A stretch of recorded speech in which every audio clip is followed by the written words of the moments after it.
खालिस्तानी हरदीप सिंह निज्जर के मारे जाने के बाद से भारत और कनाडा के बीच तनाव लगातार जारी है।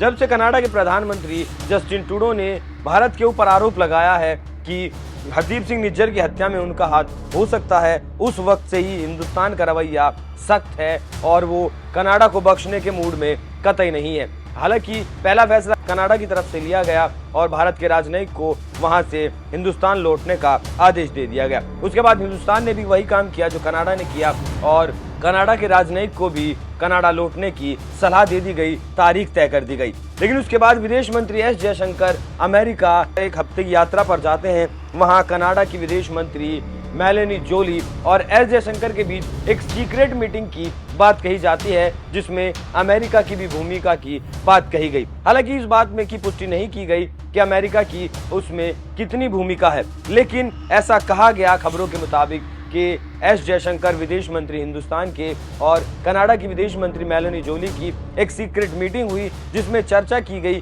कि हिंदुस्तान के और कनाडा के रिश्तों को कैसे पहले जैसा बनाया जाए, कैसे उन रिश्तों को सही किया जाए। लेकिन उसके बाद आज 20 अक्टूबर को एक ट्वीट आया है मेलानी जोली की तरफ से, जिसमें लिखा गया है, मैं पुष्टि कर सकती हूं कि भारत ने 20 अक्टूबर तक दिल्ली में 21 कनाडाई राजनयिकों और उनके परिवारों को भारत छोड़कर जाने की अपनी औपचारिक योजना बता दी थी। इसके बाद राजनयिक इम्यूनिटी खत्म होने के बाद कही गई थी, ऐसे में उनकी सुरक्षा को खतरा था, इस वजह से उन्हें भारत से वापस बुला लिया गया है। जोली ने आगे कहा कि इससे दोनों देशों में वाणिज्य दूतावासों की सेवाओं के स्तर पर प्रभाव पड़ेगा। दुर्भाग्य से हमें चंडीगढ़, मुंबई और बेंगलोर के कॉन्सुलेट से सभी व्यक्तिगत सेवाओं पर रोक लगानी पड़ी है।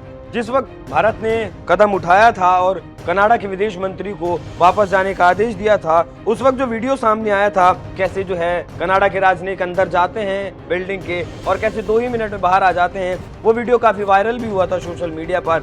हालांकि इसके बाद मेलानी जोली ने भारत पर अंतर्राष्ट्रीय कानूनों के खिलाफ काम करने का भी आरोप लगाया। जोली ने कहा कि भारत अंतर्राष्ट्रीय कानूनों के उलट काम कर रहा है। उन्होंने राजनयिक संबंधों पर वियना कन्वेंशन का उल्लंघन करने का भी भारत पर आरोप लगाया। साथ ही मेलानी का कहना है कि भारत द्विपक्षीय तनाव को बढ़ा रहा है। ये आरोप भी उन्होंने हिंदुस्तान पर ही लगाया और आगे कहा कि मैं ये साफ कर दूं कि कनाडा अंतर्राष्ट्रीय की रक्षा करना जारी रखेगा, जो सभी देशों पर लागू होता है। साथ ही भारत के साथ संबंध जारी रहेगा। उन्होंने कहा कि अब पहले से कहीं ज्यादा हमें जमीन पर राजनयिकों की जरूरत है और हमें एक दूसरे से बात करने की जरूरत है।